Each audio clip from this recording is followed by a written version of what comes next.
অনেক চেষ্টা করে পড়তে বসেছি বা পরীক্ষায় ভালো রেজাল্ট করার অনেক চেষ্টা করছি। কিন্তু পড়তে বসলে আমার আর মনোযোগ আসে না। পড়ায় একেবারেই মন দিতে পারছি না। আমি এখন কি করব? Hello everyone, welcome to big sister talks. এবং আজকে আমরা কথা বলবো খুব কমন একটা প্রবলেম, সেটা হলো পড়াশোনায় মন না বসা এবং কিভাবে পড়াশোনায় আমরা মনোযোগী হতে পারি। সো পড়াশোনায় আমাদের মন না বসার পেছনে সবথেকে প্রধান যে কারণটা সেটা হলো ডিস্ট্রাকশন। সো তুমি যদি পড়াশোনায় মনোযোগী হতে চাও, সবার প্রথমে তোমাকে এই ডিস্ট্রাকশন গুলো আইডেন্টিফাই করতে হবে এবং জানতে হবে কিভাবে স্মার্টলি এই ডিস্ট্রাকশন গুলাকে আমরা টেকল করতে পারি। সো আজকে আমি তোমাদেরকে এমন 4টা ডিস্ট্রাকশনের কথা বলবো, যে 4টা ডিস্ট্রাকশন পড়াশোনায় ফোকাস করতে বা মনোযোগী হতে আমাদেরকে অনেক বেশি প্রবলেম ক্রিয়েট করে দেয়। So let's get started. First distraction is mental distraction.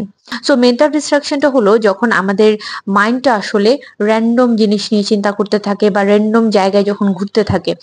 পড়তে বসে ডেইড্রিম করা, পড়তে বসে হচ্ছে বিভিন্ন বিষয়ে চিন্তা ভাবনা করা, এরকম প্রবলেমগুলো যখন হয় তখন দেখা যায় তুমি পড়তে বসে আছো কিন্তু কি পড়ছো কিছুই জানো না, কিছুই বুঝতে পারছো না, বা পড়া শেষে কি আসলে শিখতে পেরেছো এই জিনিসটা বলতে পারছো না।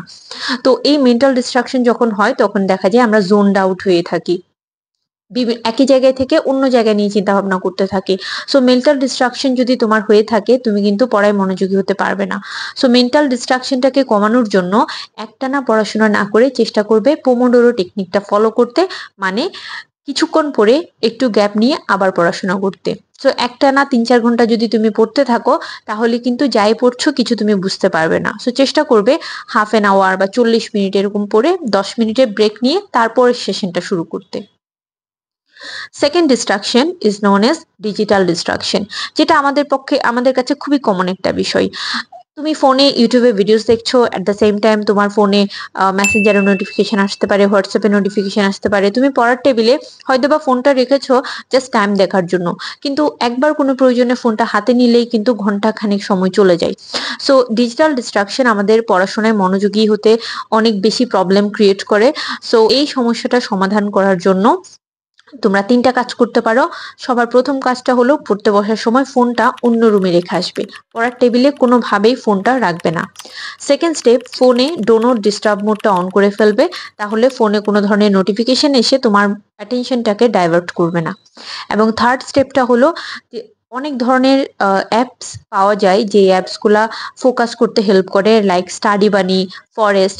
এই অ্যাপসগুলা ফোনে ইনস্টল করে ফেলবে, পড়তে বসলে ফোনে এই অ্যাপসগুলাতে টাইমার সেট করে দিবে। ডিস্ট্রাকশন এনভায়রনমেন্টাল, তুমি পড়তে বসছো এবং চারপাশে সবাই কথা বলছে, বাসায় অনেক গেস্ট আসছে, ভাই বোন খেলাধুলা করছে, এরকম অবস্থায় কিন্তু তুমি পড়াশোনায় মনোযোগী হতে পারবে না। সো তোমার পড়াশোনায় মনোযোগী হওয়ার পেছনে যদি এনভায়রনমেন্টাল ডিস্ট্রাকশনটা কি রোল প্লে করে থাকে, তুমি চেষ্টা করবে কিভাবে এনভায়রনমেন্টাল ডিস্ট্রাকশনটা কমানো যায়।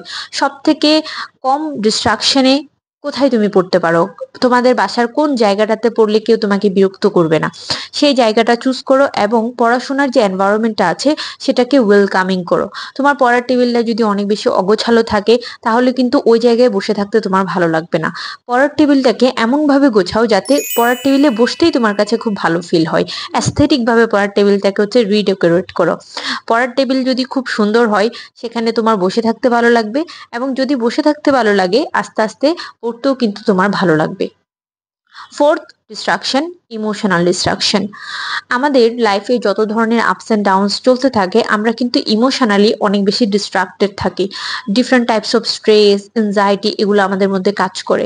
তুমি পড়তে বসছো খুব এনার্জাইজড ফিল করে, পড়ার মাঝখানে তোমার মনে হলো আমি এত পড়ি কিন্তু আমার রেজাল্ট তো ভালো না, আমি এত পড়ি আমার মা বাবা তো আমার রেজাল্ট নিয়ে খুশি না।